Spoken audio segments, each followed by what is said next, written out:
수요일마다 함께하는 분이죠. 최재성 전 청와대 정무수석 함께합니다. 어서 오십시오. 안녕하세요. 네, 최 수석님 당대표 선거 나가십니까? 저요? 네. 저는 송영길 대표급으로 이렇게 말을 또 바꿔야 되잖아요. 네. 정치를 그만뒀는데. 네. 단도직입적으로 먼저 여쭤보겠습니다. 이광재 전 의원이 전해철도 나가지 마라, 홍영표도 나가지 마라, 이재명도 나가지 마라 그랬는데 동의하십니까?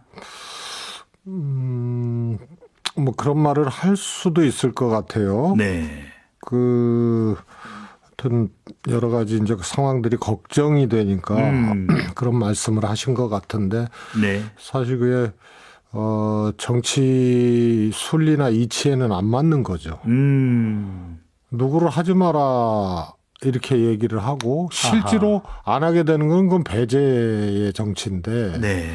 나는 이렇게 하겠다라고 하는 사람들의 경쟁이 돼야 되는데 그걸 그렇게 해놓으면 대안이 뭐냐. 네. 그러면은 이제 세대 교체나 이런 얘기가 이제 나오거든요. 알겠습니다. 그래서 그거는 할 수는 있는 얘기지만 네. 정치의 본령에는 맞지 않는 얘기다. 동의하시진 않는다. 워낙 궁금해서 먼저 여쭤봤고요. 지금 유튜브로 영상이 생중계되고 있습니다. 표창원의 뉴스 아이키 검색하시면 되고요. 실시간으로 남겨주시는 댓글도 다 확인하고 있으니까요. 많이 보내주시면 좋겠습니다. 자, 첫 번째 키워드입니다. 개파 논쟁인데요. 먼저 준비된 내용 듣고 오겠습니다. 저는 당내에 여러 다양한 의원 모임이 존재하는 것에 대해서 부정적으로 보지 않습니다. 그건 뭐 여당이고 야당이고 의원들이 그룹을 만들어서 공보하고 공동의 관심사를 가지고 법안을 내거나 혹은 어떤 정치 의사를 표현하는 것 자체를 문제 삼는 것은 저는 좀 무리가 있다고 봅니다. 철험회를 개파 모임으로 보는 시각에도 동의하지 않습니다. 철험회를 개파 모임으로 보는 시각에 동의하지 않는다. 우상호 비대위원장의 발언인데요. 먼저 최 수석님, 이 철험회가 어떤 모임입니까? 이제 소위 이제 검소한박을 주도했던 네. 그런 이제 초재선 의원님들 모임이죠. 네. 그런데 조금 뭐 저는 철험회뿐만이 아니고 민주주의 4.0도 있고 네. 또 더 좋은 미래도 있고요. 다 공부 모임이거든요. 정식적으로 연구재단을 만들어서 예. 하는 공부 모임인데 공부만 하고 입법 활동만 하면은 그건 아무 상관이 없는데요. 모범 조직이 되는데. 네. 그거에만 그치지 않으니까 문제죠. 그러니까 개파 성격이 있는 거죠? 그렇습니다. 네. 그래서 뭐 거의 오차 없이 네. 뭐 당내 선거용 조직이라고 할 정도로 그 측면에서만 네. 보면 그게 딱 맞아떨어지니까 그거는 순수한 공부 모임이라기보다는 네.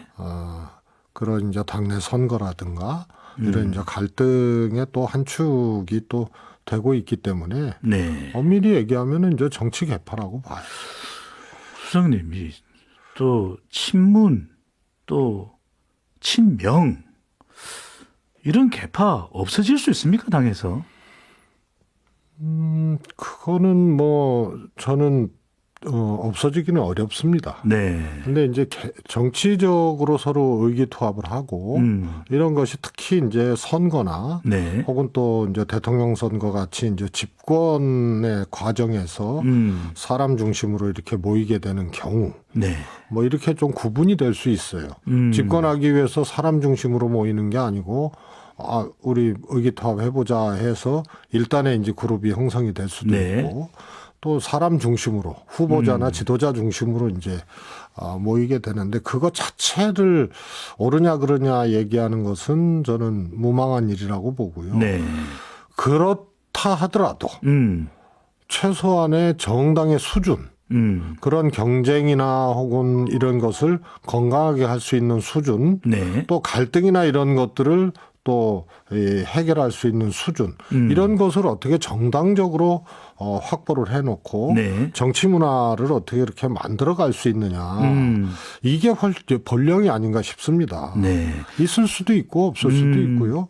그런데 보통 있어 왔죠. 현실적으로 존재했다. 그러나 당이 어렵고 흔들리고 집권에 실패하고 뭐 우여곡절을 겪고 또 국민들이나 지지자들이 눈살을 찌푸리고 네. 헤어나오지 못한 과정들을 보면 최소한의 정치 문화 또 정치적 해결 이런 지점들을 확보하지 못한 네. 이런 것에서 기인하기 때문에 그걸 어떻게 할 것인가가 중요한 겁니다. 현실적으로 존재한다.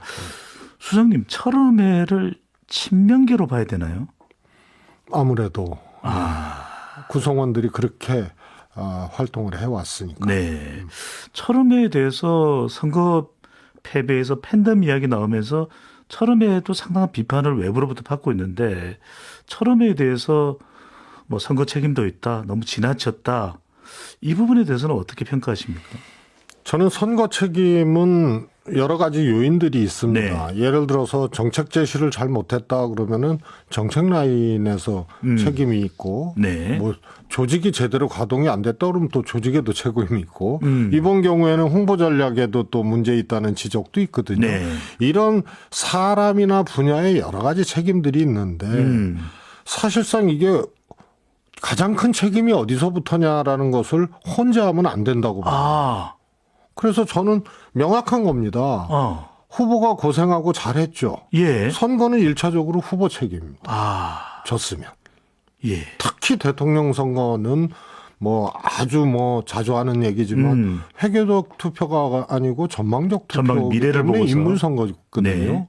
그래서 재집권에 대한 여론이 높더라도 그러니까 정권 교체 여론이 높더라도 재집권에 성공하는 경우들이 있었죠. 예. 이명박 박근혜 네. 그다음에 김대중 대통령 노무현 대통령. 그런데 이번 같은 경우가 과거 역대 어느 정부 이쪽 저쪽 구분 없이 정권 말기부터 대선 치르면서 이렇게 높은 지지율을 가졌던 네. 상대적으로 그렇죠. 그런 정부가 없었거든요. 역대급이죠. 예. 네. 그래서 이것을 문재인 정부 책임이다 이렇게 얘기하는 것도 과거 대통령 선거 사례를 보면은 그것도 적절치 않은 얘기고. 후보 책임이다. 그래서 상식적으로 네. 고생하고 잘하고 잘 싸웠는데 네. 1차적으로 모든 선거는 후보 책임이고 대통령 선거는 더더욱 그러하다. 네. 그다음에 두 번째로는 이 선거를 이끌은 또 후보 외에 또 중요한 사람들이 있지 않습니까? 네. 그게 이제 뭐 당대표, 뭐 선대위의 이제 책임자. 송영길 전 대표. 이렇게 가는 거고요. 네. 그러니까 지방선거도 이번에 마찬가지거든요. 1차적 책임이 누구냐. 그러면은 가장 영향력이 컸던 사람 책임입니다. 네. 그다음에 두 번째 뭐 박지원 비대위원장이 뭐 갈등을 촉발시켜서 네. 그게 원인. 그러나 이게 1순위는 아니죠. 그러면 수석님 이런 책임을 생각한다면 이재명 의원은 당권 도전하면 안 되는 건가요? 저는 그건 뭐 좀 별개의 문제라고 보는데요. 저는 개항을에 출마하는 것이 온당치가 않았고 후보 자신 이재명 의원 자신에게도 앞으로도 또 정치 가도에서 플러스가 되지는 않았다. 네.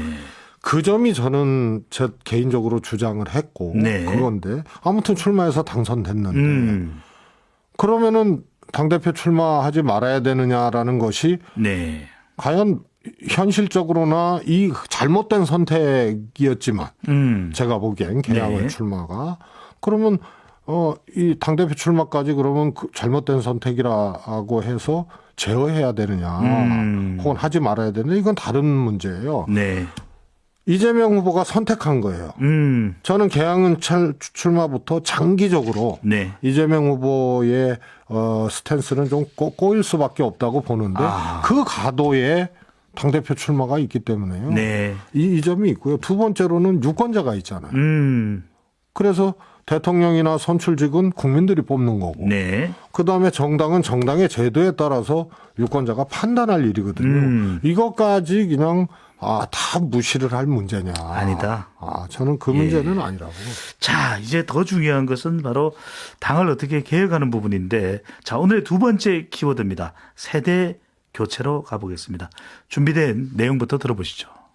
세수를 새 부대에 부어야 된다는 말이 있잖아요. 그런 혁신안들을 좀 새로운 젊은 세대들이 등장해서 이렇게 한번 우리 당을 바꿔보겠다고 얘기한다라 그러면은 국민들에게 다가가는 파급력이 확 다를 거라고 생각합니다. 네. 민주당 강병원 의원이 어제 KBS 라디오에서 발언을 한 내용인데요. 최 수석님, 단도직입적으로 여쭤보겠습니다. 586 용퇴해야 됩니까? 저는 뭐 누차 말씀을 드렸지만요. 네. 그거는 각각이 판단할 문제고 586도 여러 경로가 있거든요. 정치적으로 진입한. 그다음에 이제 정치 활동을 하면서도 또 여러 성질의 활동들을 했습니다. 네. 그래서 저는 배제 정치라는 것이 과연 특히 같은 정당 안에서 타당한 것인가의 문제에 대해서는 온당치 않다고 봅니다. 네. 그래서 586 퇴진론은 그야말로 개인이 판단할 문제라고 보는 거고요. 또 하나는 세대 대표성이 있었잖아요. 네. 586들이. 그런데 포스트 586이 안 나오는 이유가 지금은 세대 대표성을 확보할 수 없는 시대예요. 이 문명이 그렇고 세상의 원리가 그렇습니다. 선생님, 그런데 586 선배들이 후배들을 키우지 않았다 이런 이야기도 있던데요. 뭐 저 개인적으로는 뭐 끊임없이 사람도 발굴하고 뭐 이렇게 했습니다만 네. 그거는 리더십의 문제죠. 새로운 리더십이 당내에 탄생을 안 한 거예요.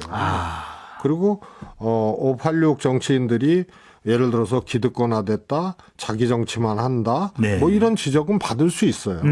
뭐 다른 정치인들도 뭐 마찬가지고요. 네. 그러나 새로운 리더십의 확보라는 것은 인위적으로 누가 만들어줘서 되는 게 아니거든요. 그렇지 않습니까? 그래서 새로운 리더십은 유권자나 국민들 또 대중들의 선택을 받는 거고요. 그렇죠. 그거는 선택을 받기 위해서 새로운 담론, 철학, 노선 이런 것을 제시하는 사람이 있어야지. 네. 이게 거의 내가 보기에는 가공의 누군가 초인 타고 말 타고 누가 초인이 오는 게 아니거든요. 네. 그래서 선생님 여쭤봅니다. 지금 뭐 97그룹 이야기가 나오면서 방금 전에 발언을 한 강병원 의원, 또 강훈식 의원, 또 전재수 의원, 김한규 의원 등등이 나오는데 뭐 이 중에서 세대 교체를 할 만한 적임자가 있습니까? 뭐 저는 포텐셜이 있는 친구들이라고 보는데요. 네. 김혜영 전 뭐 최고위원 이야기하는 분들도 계시기도 하고요. 뭐 하여튼 여러분들이 다 네. 그런 이제 능력이나 네. 일종의 이제 새로운 리더십을 보여줄 수 있는 포텐셜이 있는 사람이라고 네. 봅니다. 원픽이 있으신가요? 원픽. 글쎄. 최재승의 최애. 뭐 그렇지는 않고요. 그렇지는 않고 저 개인적으로는 김한규 의원을 조금 이렇게 주목하고 싶은 네. 사람이고요. 김한규 의원이 최수석님의 사랑을 받는군요. 뭐 그런 사이는 아닙니다. 네, 저 혼자 그런 이제 네. 물어보시니까. 그럼 어떤 부분에서 김한규 의원에게 또 의원이 됐는데 주목을 하시는지요?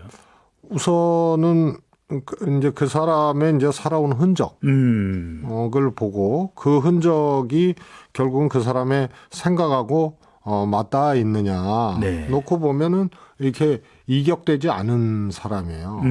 그러니까 이제 엘리트 코스를 밟았는데요. 네. 근데 정치에 입문하는 과정이나 혹은 또 본인의 생각 주장들이 상당히 뭐랄까요 개혁적이고 네. 그다음에 비단길을 걷지를 않거든요. 그래서 엘리트 코스 자체는 뭐 공부 잘하고 뭐 변호사 되고 네. 뭐 김현장에서도 최고 어려운 파트에 또 있었더라고요. 네. 그러면서도 우리 그 사회의 층기를. 변화나 이런 것에 대해서 놓치지 않고 왔던 거고요. 네. 비단길 깔아주면서 정치에 입문한 게 아니고 그냥 본인이 처음에는 지난 선거에서 부천에서 그냥 맨 땅에 헤딩해가지고 뭐 경선에서 됩니까? 안 되죠. 그렇게 해서 여기까지 온 사람이기 때문에 예. 생각과 태도와 이런 것들이 일치하는 사람이다. 네. 그런 점에서는 조금 더 깊숙이 얘기도 나눠보고 싶고 그런 친구고 주목할 만한 점이 있다고 봅니다. 끝으로 정치 고수에 한 말씀 드려야 될 것 같은데 지금 뭐 97 그룹 세대 교체 이야기도 나오고 뭐 전당대회 룰도 나오고 뭐 집단 지도 세대도 나오는데 시간이 만 1분밖에 안 남았는데 참 민주당 지금 어떻게 해야 됩니까? 우선은 세대 교체도요. 네. 이렇게 교체해 주십시오야지. 이 윗세대 안 되고 40대로 해 주십시오. 70년대 학번으로 네. 해 주십시오. 이거는 실패하게 돼 있어요. 그래서 그런 식의 정치가 또 다른 이제 당내 배제의 정치로 되는 거거든요. 마이너스의 정치. 그렇습니다. 그래서 지금은 조금 더 이런 새로운 리더십이 나올 수 있는 네. 당의 시스템을 혁신적으로 어떻게 이제 가져 나갈 것인가고 이번 비대위는 오버하지 말고 네. 그런 것에 디딤돌을 놓는 전당대회 혁신적 지도부를 뽑기 위한 전당대회를 혁신적으로 잘 하는 것. 이것으로부터 네. 저는 민주당의 수습과 또 알겠습니다. 새로운 전망이 모색될 바로 수 있다고 봅니다. 이 쓴소리부터 들어야 되지 않을까 생각됩니다. 정치 프로파일링 최재성 전 정무수석과 함께했습니다. 오늘 말씀 감사합니다. 감사합니다. 평일 저녁 6시 5분에 여러분을 찾아갑니다. MBC 라디오 표창원의 뉴스 하이킥.